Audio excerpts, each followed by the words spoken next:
It is not strong. Let's see what's going on. All right, guys, you're gonna want to watch this whole video, especially if you own one of these trucks or you plan on getting one, because this can save you a big headache in the future. Maybe you're even dealing with it now. I hope this video helps you guys, because I would have never thought all these problems were going hand in hand. Like, it was driving me absolutely insane. So let's go ahead and jump in this video. Make sure you guys watch to the end. All you Duramax / Silverado, Sierra, you know, GM people, you're probably gonna want to watch this. It's gonna be helpful. So let's go ahead and jump into it. Okay, guys, so before we jump to tomorrow, I have a question for you guys, and be honest. Is this wrap getting old? I think it is, because usually I have a truck that is wrapped pretty crazy stuff, like General Lee, that Tiffany blue, whatever. It's a safe wrap, but there's nothing real flashy. It doesn't really stand out that much. It looks cool, don't get me wrong, but I feel like we need to bring something more flashy back on this truck. Something that does stand out, like a red, even an orange, green, blue, whatever, or go to like a theme of a movie or a TV show. You know, General Lee, I guess, I mean, I would go back to that on this truck, but I kind of want to do that on the 12 valve instead. What if we did like a Dukes of Hazzard type theme, like do the General Lee on the 12 valve and then something else that's in the show on the Duramax? I don't know. Leave a comment down below of your ideas I should do to the Duramax, because I'm ready to do something different already. So yeah, let me know the best ideas. We'll do a poll, and whatever wins that, I'll do. I'm a man of my word, I will do it. So yeah, let's see what happens. Leave a comment down below. What is up, guys? Welcome back to the channel. This is a pretty requested video. People have been wanting to see Duramax content. I know it's been a while. I think the last Duramax video I did was when I did the wrap on this truck on the Duramax, and I haven't really done like any of like my old school Duramax videos. It's kind of like veered off that path, which was never the plan by any means. But my channel used to be just like Duramax, you know, upgrades, off-roading, all kinds of that, you know, that kind of stuff. And I've kind of went away from that, not on purpose, but I need to get back to my roots. Because I know a lot of you guys are missing just the regular Duramax content, the 12 valve, that kind of stuff. So we're gonna get back to it. But yeah, let's go, and I gotta go actually start the Duramax. I don't even know if it will start, so we're gonna go try that, and then we might have to charge it overnight. So let's go give it a shot. It is, holy shit, it's actually cold out. About to go move the Duramax real quick. It's actually right here, and this is not working. It's either completely dead or the key fob is just not working. Oh yeah, it's I mean, it's obviously not completely dead because the light's on, but just watch this.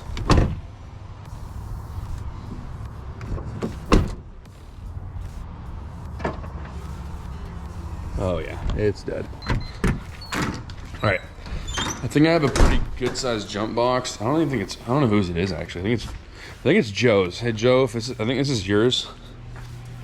I'm gonna give it a shot though. I think it might work. We're gonna see. The truck is so dead. Obviously you guys wanted to see Duramax content. Well, I was actually gonna go into Duramax and move it to kind of up closer to the shop here. And of course it is completely dead. Those batteries are literally like, I wanna say maybe a year old. Something, I think I know what caused it, or what, you know, what kind of destroyed them in the first place, but I didn't think it'd be that dead. Yeah, I think this is Joe's. It says 4,000 amps, so I'm guessing it's full. All right, so I'm gonna go try to jump this thing. I think this thing's strong enough, but I mean, that thing is dead, really dead. So, all right, let's go. There, okay. There we go. We're gonna give this a shot. I'm not sure if it's gonna actually start or not, but we'll try.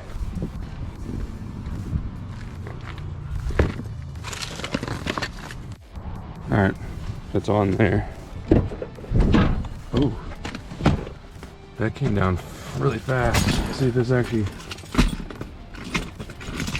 I don't know how strong it actually is though. It is not strong. Let's see what's going on.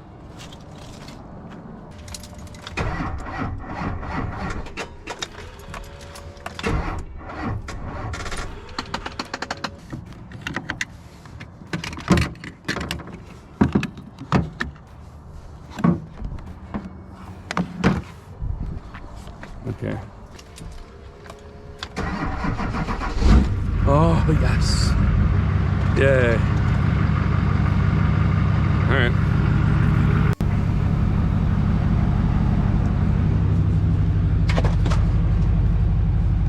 All right, guys. I am going to move this thing.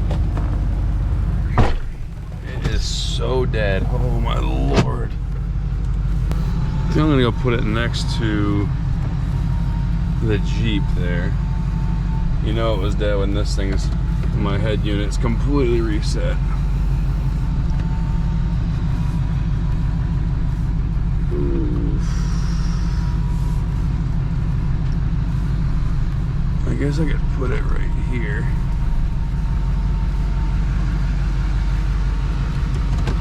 Actually, I'm gonna put it right here for now, let it run, and I'm gonna move the Jeep. We're gonna probably pick up with this video tomorrow when it's actually daylight, but I got some things I need to go over this truck. Also some big plans for it. It's kind of been neglected, but let me go ahead and move it. I gotta move it real quick.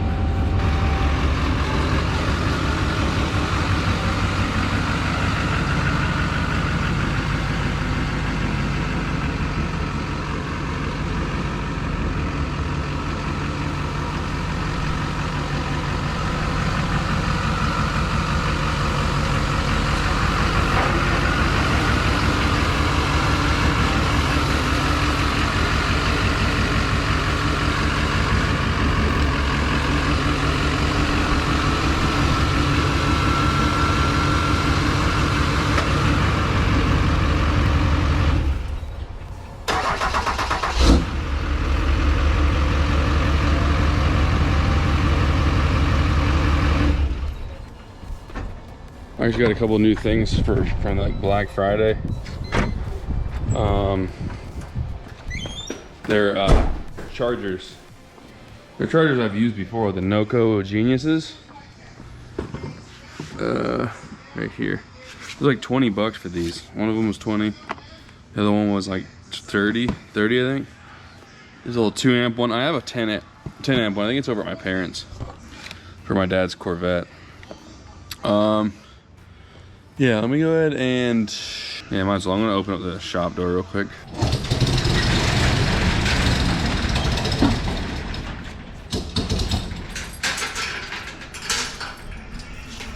All right, I'm gonna hook up the charger real quick.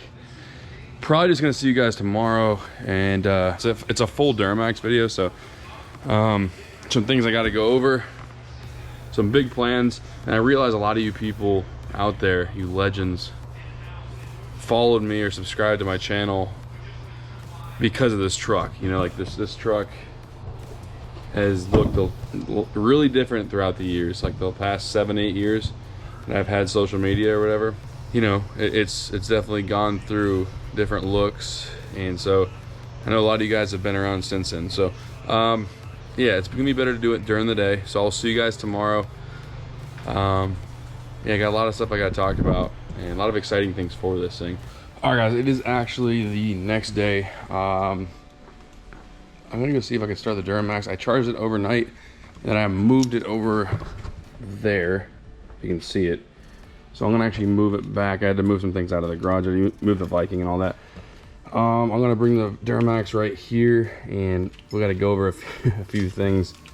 A lot of this, I mean, a lot of it's my fault because I've kind of neglected driving this truck and drove other things, and just, I mean, I've still kind of kept up on the maintenance, but I could definitely be better. So I'm gonna go ahead and try to start this thing real quick and pull it up here. Oh, either these batteries are dead or, oh,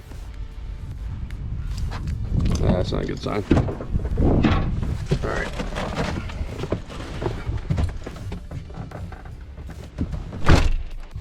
Oh geez, over. Let's go. What a legend Gio is.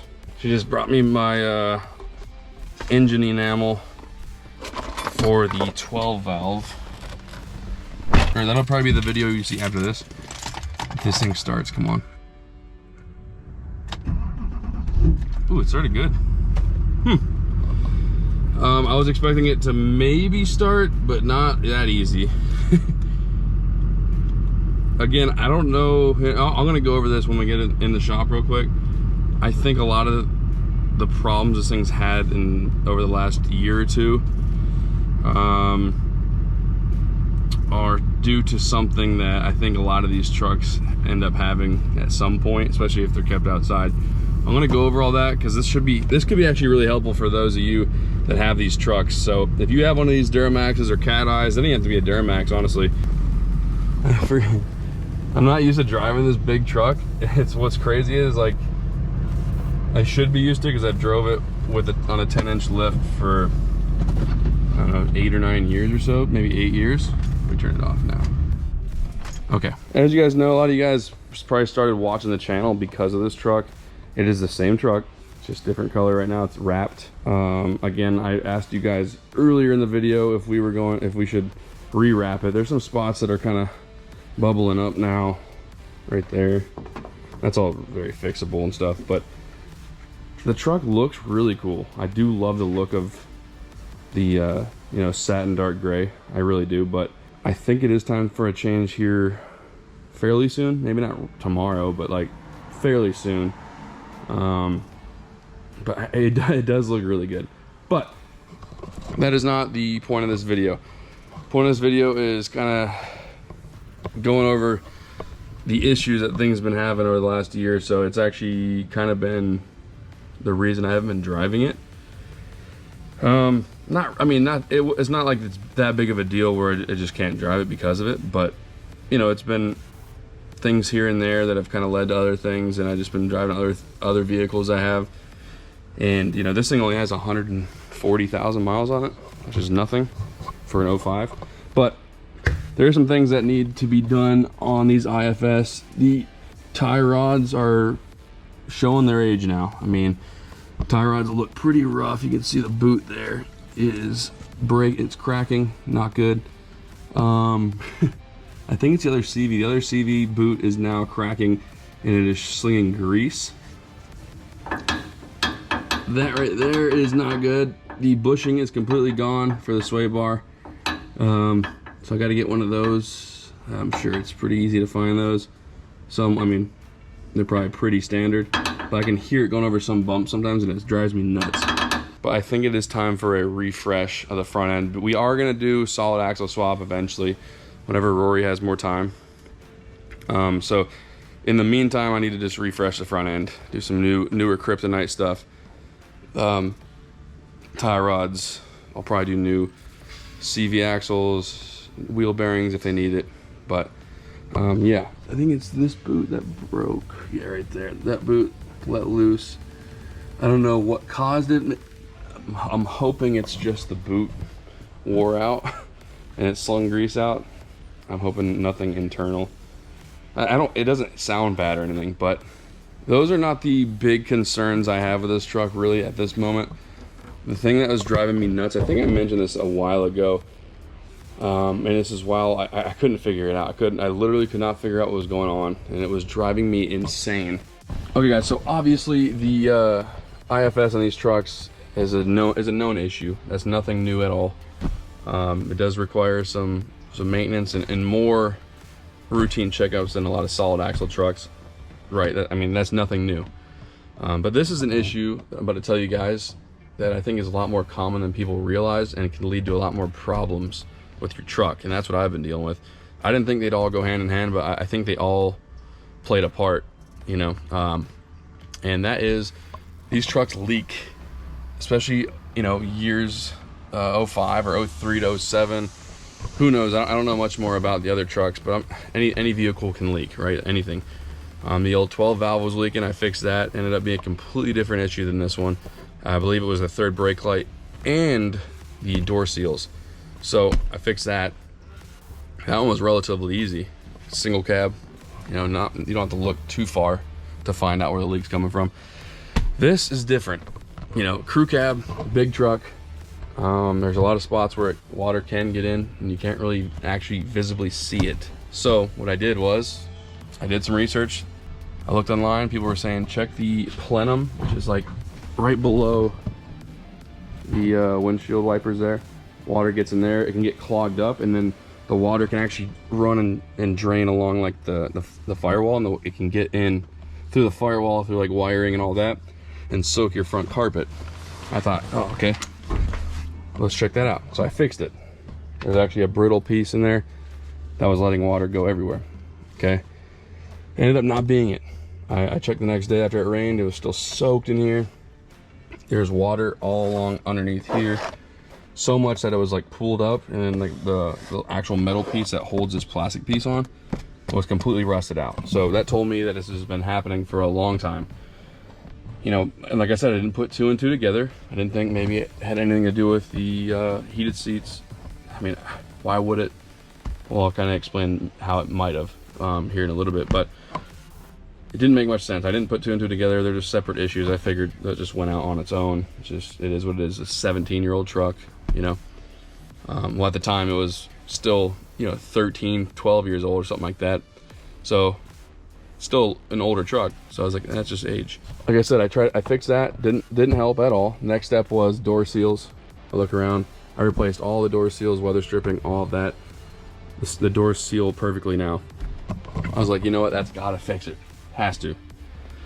No, it does not. It does not do anything. I actually go out, I put the truck outside when it wasn't raining. I actually hooked up the water hose to the 12 valve, and I kind of simulated like a rainstorm on top of this truck so I could open the doors or, you know, not open the doors while I was doing it, but soak the truck and then go in there and kind of get a flashlight and look around and see if I could actually visibly see where water was coming in at.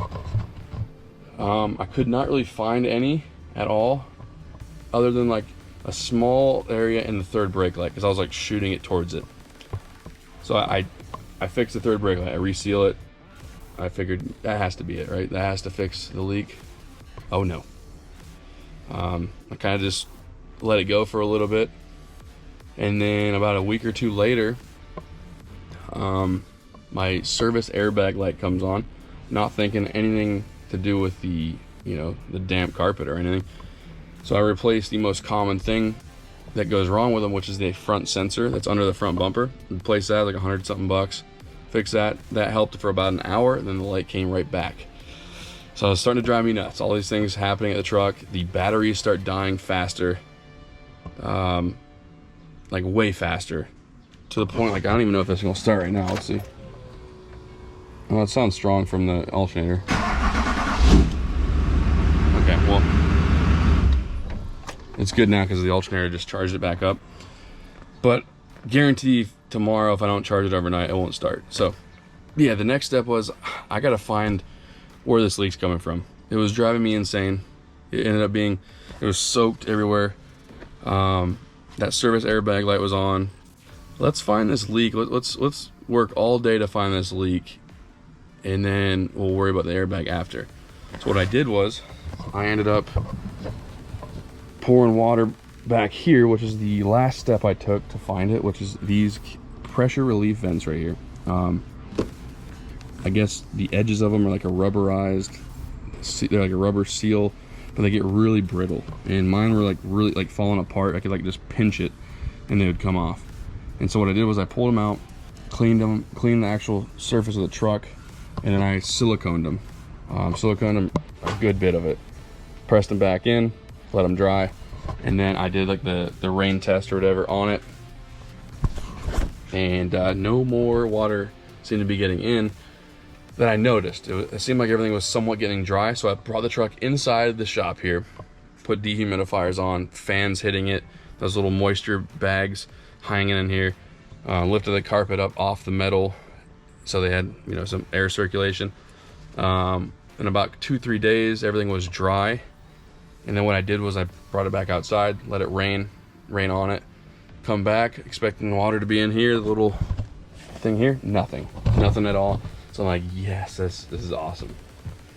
So I start reading So I start going to the next step of the airbag situation. I said, okay, if it's not the front sensor, check the module. And I'm like, oh, where's the module? Oh, under the seat, under the driver's seat. So I reach under there and look at it. It's so damp still under there, because I didn't really think to air out right there, because I thought it was good.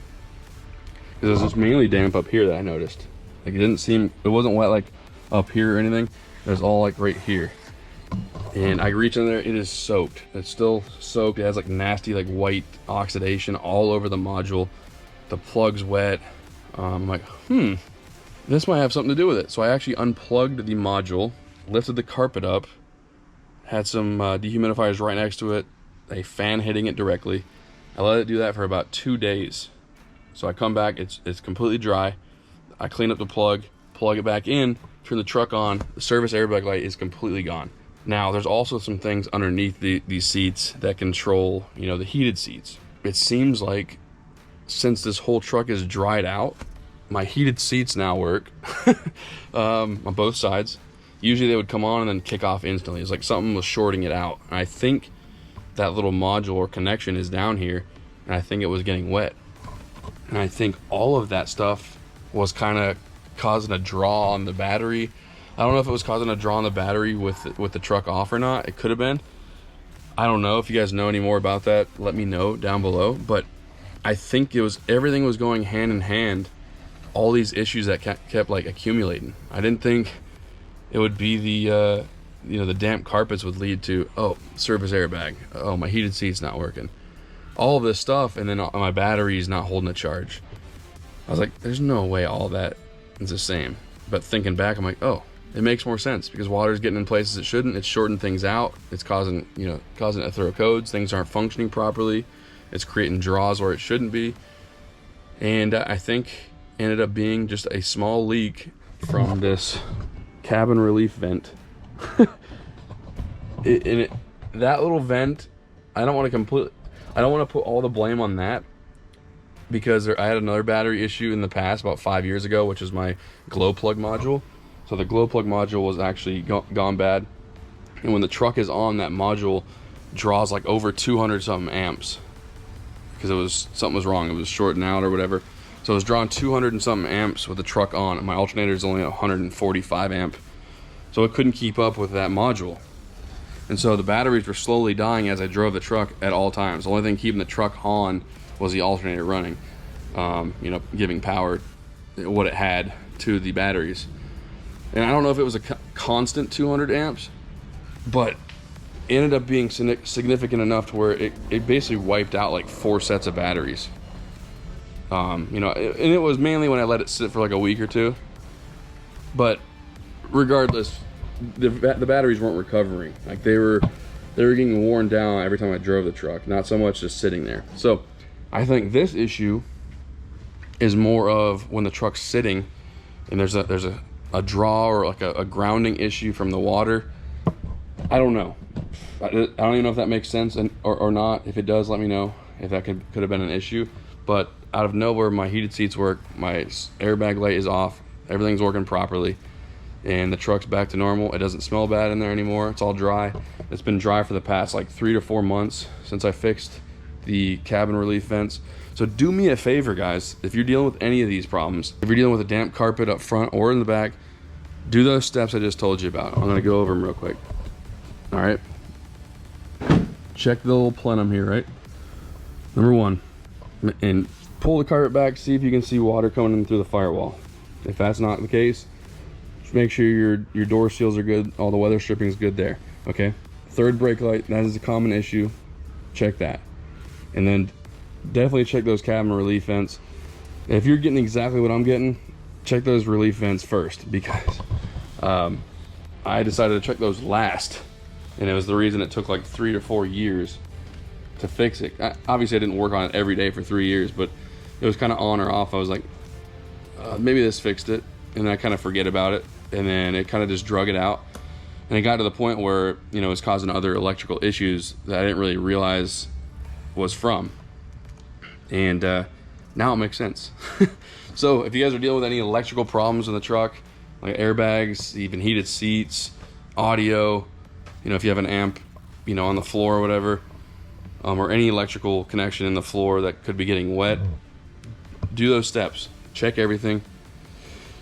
If you're not sure if they're coming through that way, I mean, if you have the money, just replace all of it. You know, replace the door seals if they're original.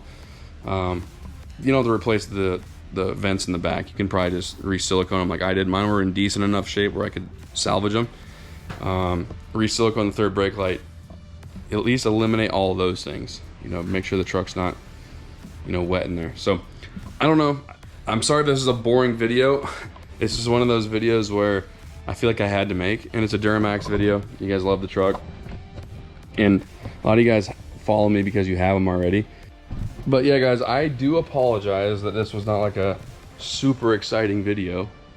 Like, I get it. It's not me off-roading. It's not me putting a turbo in or anything like that. But I feel like I needed to make it because it'd be helpful for someone out there. I feel like someone out there is going through something with a truck like this, and they can't figure it out. And I should have filmed it in the process. I think I put a video out, or one or two out, on something to do with this, but I feel like I needed to make another video kind of going over my process and what was actually happening. And again, I don't have guaranteed proof that this is why my batteries keep dying, but there's no way it was helping, right? There's no way it was helping at all. So yeah, I hope you guys enjoyed this video. If you did and it was helpful, maybe give this video a like. If you haven't subscribed yet, think about it. We're back to posting, shoot, what?